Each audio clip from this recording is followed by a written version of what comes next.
আসসালামু আলাইকুম। সো আপনারা যারা এই বছর অথবা আগামী বছর বিদেশে পড়াশোনা করার জন্য প্ল্যান করতেছেন, তাদের জন্য এই ভিডিও। তো আপনাদের এখন থেকে কি করতে হবে? প্রথম কথা হলো আপনাদের টাকা জমাতে হবে।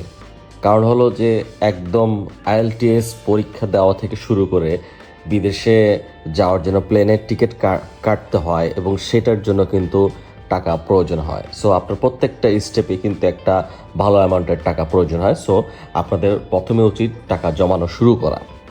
সেকেন্ড স্টেপ, যে অ্যাপ্লিকেশনের সময় বিভিন্ন গুরুত্বপূর্ণ ডকুমেন্ট প্রয়োজন হয়, অনলাইন অ্যাপ্লিকেশনের সময় স্ক্যান করে দিতে হয়, পরে আবার ডকুমেন্টগুলো পাঠাইতে হয়। যেমন এসএসসি এইচএসসির সার্টিফিকেট, মার্কশিট, অনার্সের সার্টিফিকেট, মার্কশিট। সো আপনাদের দ্বিতীয় স্টেপ হবে, যখনই আপনি সিদ্ধান্ত নিয়েছেন যে বাইরে পড়াশোনা করতে যাবেন, তখন থেকে আপনাদের উচিত হবে ধাপে ধাপে আপনাদের এসএসসি এইচএসসি অনার্স মাস্টার্স করা থাকলে অনার্স মাস্টার্সের সার্টিফিকেট এবং মার্কশিটগুলো উঠে ফেলা শিক্ষা প্রতিষ্ঠানগুলো থেকে। কারণ বিভিন্ন কারণে এইসব ডকুমেন্টগুলো উঠানোর ক্ষেত্রে সময় লাগে। আবার আরেকটা বড় সমস্যা হলো যে মাঝে মধ্যে যে আমরা বিভিন্ন জায়গা থেকে কমপ্লেন পাই যে সার্টিফিকেটগুলোতে বিভিন্ন ক্ষেত্রে বানানে বা অন্যরকম বিভিন্ন রকমের মিস্টেক থাকতে পারে। তো সেই ক্ষেত্রে আপনাদের উচিত হবে যে ডকুমেন্টগুলো কালেক্ট করার সাথে সাথে ভালোভাবে এই ডকুমেন্টগুলো চেক করা যে কোথাও স্পেলিং বা অন্য ধরনের কোনো মিস্টেক আছে কিনা। যেমন সবগুলোতে আমরা একই রকম নামের বা অ্যাড্রেসের ফরম্যাট দিয়েছে কিনা, বাবা মার নামগুলো ঠিক আছে কিনা, সেটা আমাদের দেখতে হবে। আর পাশাপাশি চতুর্থ স্টেপে আমাদের দেখতে হবে যে এই যে আমরা যে আমাদের ডকুমেন্টগুলো চেক করেছি, এই ডকুমেন্টগুলোর যে নাম এবং অ্যাড্রেস দেওয়া আছে সেগুলোর সাথে সাথে আমাদের দেখতে হবে যে আমাদের national ID card, birth certificate এগুলোর সাথেও মিল আছে কিনা। যদি এগুলোর সাথে কোনো কারণে কোনো জায়গায় সমস্যা থাকে তাহলে আমাদের কিন্তু চেঞ্জ করতে হবে। যে নামে সমস্যা থাকলে নামগুলো চেঞ্জ করতে হতে পারে, বা সমস্যা থাকলে অ্যাড্রেসগুলো কিছু কারেকশন করা লাগতে পারে। তারপর যেটা করতে পারছে আমাদের পাসপোর্ট বানাইতে হবে, কারণ পাসপোর্ট না থাকলে আমরা বাইরে যাবো কীভাবে? হ্যাঁ, আর পাসপোর্ট না থাকলে আইএলটিএস পরীক্ষাও দেওয়া যায় না। সো আমাদের কী করতে হবে, পাসপোর্টটা তৈরি করতে হবে এবং অবশ্যই পাসপোর্ট করার সময় সেই নাম, অ্যাড্রেস তো সব কিছু যাতে সবগুলো ডকুমেন্টের সাথে যাতে মিল রেখে পাসপোর্টটা করতে হবে।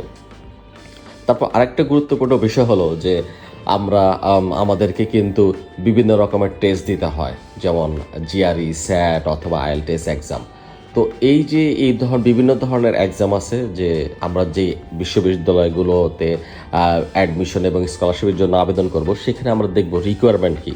তো সেই ধরনের রিকোয়ারমেন্টগুলো অনুযায়ী আমাকে দেখা গেছে কারো স্যাট দেওয়ার প্রয়োজন হতে পারে আন্ডার গ্র্যাড অ্যাডমিশনের জন্য, গ্র্যাড অ্যাডমিশনের জন্য হয়তো বা জিআরই দেওয়ার প্রয়োজন হতে পারে। আর প্রায় সব জায়গায় আইএলটিএসের একটা রিকোয়ারমেন্ট থাকে। তো সেই রিকোয়ারমেন্ট অনুযায়ী আমরা কী করে ফেলবো যে আমাদের পরীক্ষাগুলো দিয়ে দিব। অনেক ক্ষেত্রে দেখা গেছে একবার দেওয়াতে আমাদের ডিজায়ার্ড স্কোর আসে না। সেক্ষেত্রে আমাদের উচিত হবে যে হাতে সময় রেখে পরীক্ষাগুলো দেওয়া, যাতে একবারে যদি আমাদের ডিজায়ার্ড স্কোর না আসে তাহলে ডেডলাইন অ্যাপ্লিকেশনের ডেডলাইন আসার আগে যেন আমি আরেকবার আবার পরীক্ষা দিয়ে যাতে ভালো স্কোর করতে পারি। সো আমরা এই জিনিসগুলো যখন আমরা ভালোভাবে খেয়াল করব যে আমাদের যাতে আমাদের ডেডলাইনগুলো আসার আগে যাতে আমরা ঠিকভাবে করতে পারি। পাশাপাশি আমরা যে জিনিসটা ভুলে যাই প্রায় সময়, যে আমরা আইএলটিএসটাকে অনেক গুরুত্ব দিতে দিতে আমরা একটা জিনিসটাকে খুব কম গুরুত্ব দিই, যেটা আমাদের যে বোকামির কারণে আমাদের স্কলারশিপটা মিস হয়ে যায়। সেটা হচ্ছে আমরা ভালোভাবে স্টেটমেন্ট অফ পারপাস বা এসওপিটা ঠিক মতো লিখি না।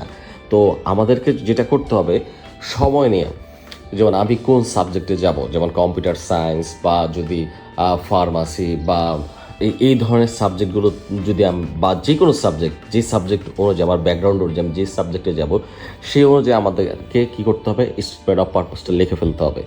স্টেটমেন্ট অফ পারপাসটা লিখে আমাদের সবচেয়ে বেটার হয় যে আমাদের যদি কোনো শিক্ষক থাকে বা যদি আমাদের সেই সাবজেক্টে কেউ স্কলারশিপ পেয়ে থাকে বা আগে পরিচিত কোনো ভাই বা আপু যদি থাকে, তাকে দিয়ে রিভিশন দেওয়া বা চেক করে নেওয়া। কারণ আমরা আমাদের নিজেদের ভুলগুলো কিন্তু আসলে আমাদের চোখে আসে না। স্কলারশিপ পাওয়ার ক্ষেত্রে আরেকটা ইম্পর্টেন্ট ফ্যাক্টর হলো এক্সট্রা কারিকুলার অ্যাক্টিভিটিসের মাধ্যমে লিডারশিপ এবং কমিউনিকেশন স্কিলটা শো করা। তো সেই ক্ষেত্রে আপনি স্কুল কলেজ বা বিশ্ববিদ্যালয় লাইফে আপনি যদি বিভিন্ন ক্লাব অ্যাক্টিভিটির সাথে জড়িত থাকেন, বিভিন্ন মানে কালচারাল বা বিভিন্ন অর্গানাইজেশন অর্গানাইজ করেন বা পার্টিসিপেট করেন, সেগুলো আপনি খুব সহজেই আপনি এই স্কিলগুলো শো করার ক্ষেত্রে কাজে লাগতে পারে। যেমন আপনি ডিবেটিং ক্লাব বা দেখা গেছে যে এমন হইতে পারে এটা ড্যান্সিং বা সিঙ্গিং ক্লাব, হ্যাঁ, যে আপনি সেই ধরনের ক্লাবে আপনি রেগুলার পার্টিসিপেন্ট ছিলেন বা সেই বিভিন্ন কালচারাল অ্যাক্টিভিটি আপনি অর্গানাইজ করছেন বা ডিবেট করেছেন। সো এই ধরনের অ্যাক্টিভিটিগুলো আপনি কিন্তু শো করতে পারবেন as a extra curricular activity হিসেবে। পাশাপাশি আপনি যদি কোনো আন্দোলনে সোশ্যাল মুভমেন্টে যদি জয়েন করেন বা বর্ণাঢ্য বা শীতার্থদেরকে সাহায্য করার জন্য যদি আপনি সেই ধরনের জায়গায় যান বা বা ওদেরকে কাপড় বা টাকা উত্তোলনে বিভিন্ন হেল্প করেন, এই ধরনের অ্যাক্টিভিটিগুলো কিন্তু আপনি খুব ইফেক্টিভলি শো করতে পারেন যে আপনি আসলে বাসায় বসে থাকেন নাই, আপনি সমাজের জন্য দেশের জন্য আপনি অ্যাক্টিভ ছিলেন, কাজ করেছেন এবং অন্যকে আপনি হেল্প করার জন্য আপনি সবসময় জাগ্রত ছিলেন। তো এগুলোর মাধ্যমে আপনি কিন্তু অ্যাপ্লিকেশন প্যাকেজে আপনি শো করতে পারবেন যে আপনি একটা রেসপন্সিবল এবং অ্যাক্টিভ একটা পার্সন, প্রো একটা পার্সন, এবং আপনি বাইরে গেলেও বিদেশে যখন পড়তে যাবেন সেই বিশ্ববিদ্যালয়ে যেও আপনি অ্যাক্টিভ থাকবেন, পড়াশোনা করবেন এবং শুধু পড়াশোনাই করবেন না, আপনি সেখানে একজন রেসপন্সিবল স্টুডেন্ট হিসেবে থাকবেন। তো এগুলোর ক্ষেত্রে যেটা হয় যে আপনি একটা জিনিস করতে পারেন যে কাজ করার পরে যখন আপনি অ্যাপ্লিকেশন করা শুরু করবেন সেই অর্গানাইজেশন থেকে বা ক্লাব থেকে আপনি সার্টিফিকেট চাইতে পারেন। যদি সার্টিফিকেট দেয় তাহলে তো ভালো, আর যদি সার্টিফিকেট না, ওদের যদি সার্টিফিকেট দেওয়ার সিস্টেম না থাকে তাহলে ওই ক্লাব বা ওই সংগঠন থেকে আপনি একটা ওদের প্যাডে একটা জাস্ট রিকগনিশন হিসেবে আপনি একটা আপনার নাম দিয়ে, হ্যাঁ, আপনার নাম পরিচয় এগুলো ডিটেল দিয়ে একটা মানে ক্লাব প্রেসিডেন্ট এবং জেনারেল সেক্রেটারি থেকে আপনি একটা সাইন করায় নিয়ে আসতে পারেন। আর যদি একদমই সেগুলো না পান, আপনি একটা জিনিস করতে পারেন যে এইসব অ্যাক্টিভিটি করার ক্ষেত্রে যখন আপনি বিভিন্ন ছবি তুলেছেন বা সেগুলো আপনি প্রমাণ হিসেবে আপনি শো করতে পারবেন।